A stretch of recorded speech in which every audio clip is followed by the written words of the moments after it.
idol, may babala si kaibigan. Kailangan talaga natin ngayon na maghanda. May dilubyo na mangyayari sa mundo mga idol. Sino kaya ang matatamaan dito? Mayroon po nakapasok ngayon sa kanilang kaharian mga idol, na maghanda po ang lahat ng tao dito sa mundo dahil may paparating na malaking dilubyo. Anong ibig sabihin nyo kaibigan? Ano po ba ang dilubyo na yan? Ano po ang mangyayari? Trahedya, sakuna,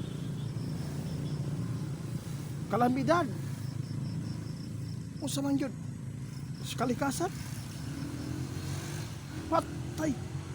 Guys, ingat po tayo ha. May pumasok sa kaharian ng ating kaibigan, pero hindi lang po tayo mag-alala dito sa Pilipinas.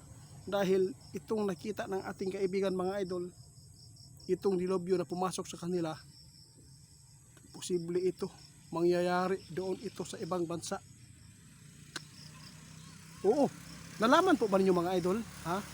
Ngayon po kinatatakutan ngayon ang mataas na El Nino.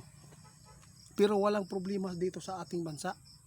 Kung mayroon na pong dilubyo na mangyayari sa atin, pakinggan nyo, ito po ang mangyayari.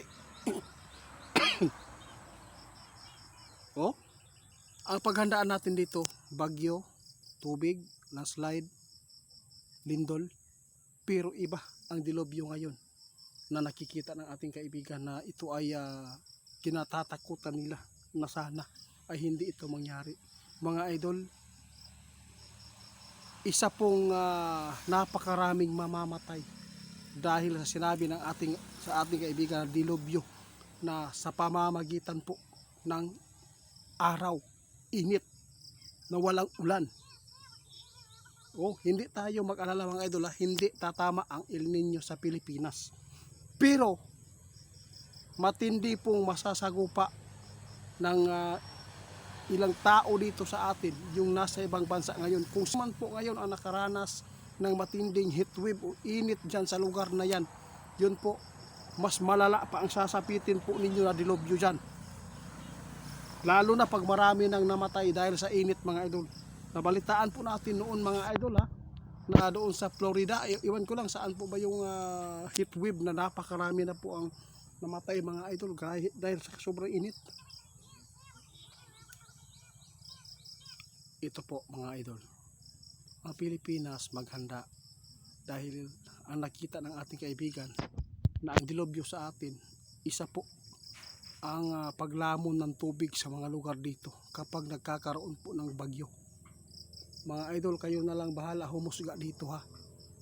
Paalala po sa lahat ng makapanood, kung mayroon ka mga kamag-anak na sa ibang bansa ngayon, kung tinatamaan sila ng matinding init dyan na wala ng ulan, at mayroon na pong mga namatay dyan sa mga paligid nila o kapitbahay, mag-ingat na kayo dahil mas matindi pa. Posible pang mag-aapoy mga idol ang kalangitan dito. Sa lahat ng makapanood mga idol, ito po, mayroon pong makakasagupa at makakita ng aktual na masusunog ang kalawakan sa tindi po daw ng dilubyo, sa tindi po daw ng mangyayaring init po doon sa ibang bansa.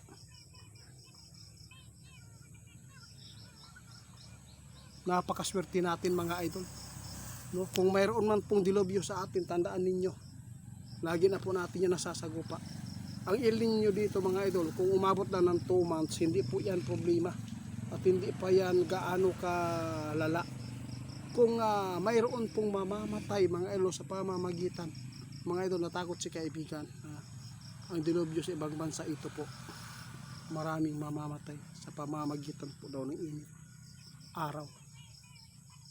Nabalitaan na natin mga idol, mayroon po 16,000 na namatay. Pero ito po nakita ni kaibigan, mas matindi pa daw ang sasapitin nila. Kaya sana po ay walang mga Pilipino na madadamay dito. Mag-ingat po tayo dito mga idol. Wag tayo mag-alala sa El Nino dahil wala pong nakita si kaibigan, no, na El Nino po. Ang ating paghandaan dito, ang lindol lamang at ang bagyo, no? dahil sa ulan mga idol, na posibleng magdilubyo din po ng baha dito sa ibang lugar po sa Pilipinas. Oo, lalo na mayroon pong nakuha si kaibigan ng mga impormasyon na 3 beses po ngayon ang paggalaw ng lupa na sobrang lakas pa. Ito ang paghandaan ninyo dahil sa Piro mga idol, wala pang tumapat doon na lindol. Sige, salamat guys, yun lang ha. Kayo na lang bahala mga idol, basta kami nagpaalala, huwag kayong matakot na mayroon pong El Nino sa atin. Wala siyang nakita sa kaibigan na delikado sa El Nino, wala. Ang katatakutan lang ni kaibigan, baka may mga Pilipino tayo na mga kababayan doon sa ibang bansa na makasagupa ng dilubyo na El Nino mga idol, dahil napakarami na ang nawala, no? Nawala ang buhay dahil po doon sa kanilang dinanas na sobrang init. Tatandaan lang po ninyo mga idol, itong mga ipinapaabot ng ating kaibigan. Hanggang dito na lang mga idol. Ingat po tayo lagi mga idol ha.